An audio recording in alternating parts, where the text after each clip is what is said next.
This is GARIS Masculist MGTOW flyers. That is 2 3-page essays on the themes of masculism and MGTOW.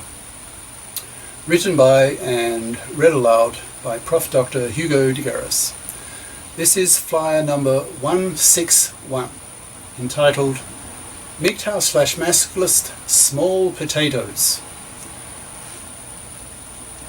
Description. This flyer claims that the broadcast media will soon latch on to the major message of the MGTOW/Masculists that, quote, if society is not made menfair and the gender laws are not made menfair, then the MGTOW/Masculists will wipe out whole populations by continuing their rejection of paternity, end quote. Once that happens, the prominent MGTOW bloggers of today will have to change their strategies a bit by giving interviews on the media, especially TV, and thus blowing their anonymity. And now for the flyer. MGTOW/Masculism, small potatoes. Prominent MGTOWs like Sandman, Turd-Flinging Monkey, TFM, Thinking Ape, etc., all pseudonyms. As I said in the introduction, they do that so they can't be doxed, D-O-X-E-D. Will soon need to change their strategies a bit. I say this because sooner or later the critical message of the MGTOW/Masculists that, quote, unless society is made menfair and the gender laws are made menfair, the MGTOW/Masculists will wipe out whole populations by continuing to reject paternity, end quote. The Japanese version of MGTOW, called the herbivores, so grass eaters, are a decade older than North American MGTOW, so have had more time to affect the population size. The Japanese population has already started falling as a result by 1 million in just a few years, with the current Japanese birth rate at about 1.4 children per woman.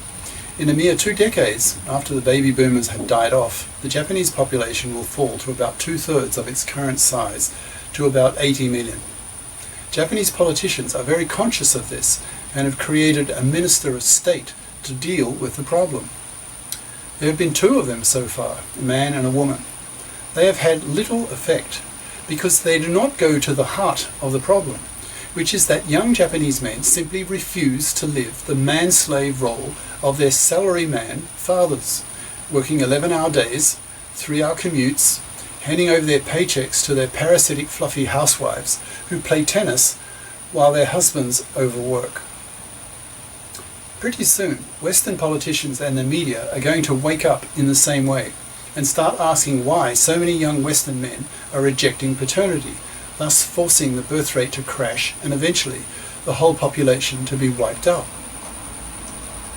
I think that watershed moment in the West is at most a few years away. It may even be 2016 or 2017, so I guess I wrote this in 2015, 2 years ago. I hope to play a role in this watershed moment. Once the broadcast media latches onto the big idea that if society is not made menfair, the MGTOW/Masculists are going to wipe out the whole population, then that is such a big story, such a big concept, that they will eventually really run with it and make a very big deal of it. Once this happens, once stories with titles like, why are men refusing paternity? What do the masculists want? Why are men going their own way? Etc. come out in the broadcast media, then the current efforts of Sandman, TFM, Thinking Ape, etc. will seem like very small potatoes, hence the title of this flyer.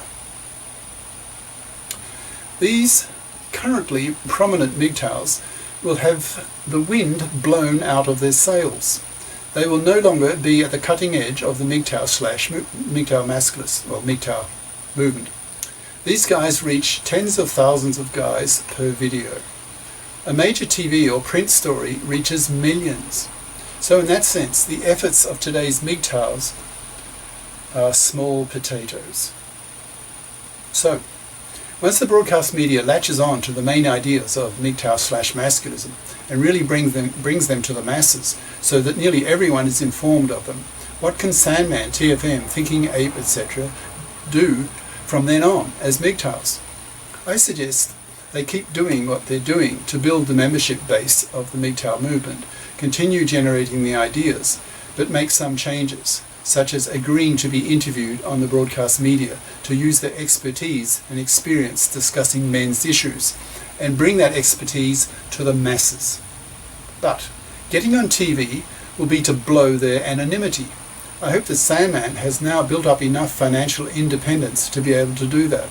And similarly with TFM and Thinking Ape. If anything, the huge publicity they will get may act positively on them, getting them more work. If they do not give interviews, then yes, they will have the wind blown out of their sails, and they will fade away into obscurity, eating their small potatoes, while more ambitious, further-sighted MGTOWs who get on the broadcast media steal all their thunder, and rightfully so.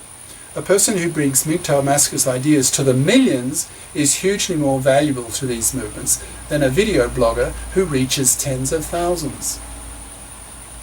So I suggest these prominent MGTOWs brace themselves for some big changes that must come in the next year or two. They should be prepared to lose their anonymity and develop their broadcast media presentation skills, mastering the soundbite, and invent pithy, catchy phrases and memorable labels. I've always felt there was something rather cowardly using pseudonyms instead of being a named fighter up front. The Way I Am and Howard Dare, for example, another prominent MGTOW. Admittedly, I don't have to worry about risking losing my job by being doxxed by feminazi bitches because I'm retired. Interestingly, I've never been confronted by a feminazi bitch to my ideas, so it's never been an issue. Some of my male critiques say that's because I'm a high-status male, PhD, professor, media personality, etc. So I'm the sort of male these fluffy feminist parasites want to leech off, so they don't want to piss me off with a feminazi tirade. That may be true. Another possibility is that these feminazi bitches sense that if they do try to tirade me, I'll tirade them back. I'll evaporate them in a ballistic explosion of male wrath, dominance and logic, and it will be very unpleasant for the feminazi bitch, especially if she's fat, because I have an utter revulsion of fat, unfuckable feminazis. So, MGTOW bloggers out there, hold your breath for big changes coming. The movement is about to get on the broadcast media, sooner or later, probably sooner, and when that happens, strategies will need to be adapted. Be prepared. Cheers. Prof. Dr. Hugo de GARIS. Email profhugodegaris@yahoo.com. Website profhugodegaris.wordpress.com. YouTube channel name GARIS Masculist MGTOW Flyers. Ciao.